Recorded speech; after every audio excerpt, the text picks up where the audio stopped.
जी नाज़रीन, अस्सलाम वालेकुम वरहमतुल्लाहि वबरकातुहू। इस वक्त हम मौजूद है सागम ट्यूलिप गार्डन में, जो कि कोकरनाग के एरिया में पड़ता है। ये इनफैक्ट डिस्ट्रिक्ट इस्लामाबाद आता है।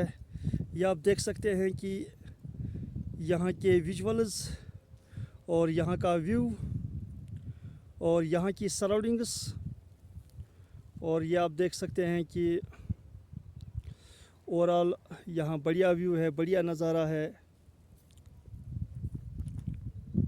और मैं यही कहूँगा कि ये नेचर की बेस्ट क्रिएशन है, लेकिन हाल ही में जो जालाबारी हुई है इसके कारण यहाँ के जो ट्यूलिप्स है वो डिस्ट्रॉय हो चुके हैं। ओवरऑल आई मे से it is a wonderful view presented by Almighty Allah. In fact, I have come here for just 2 hour visit.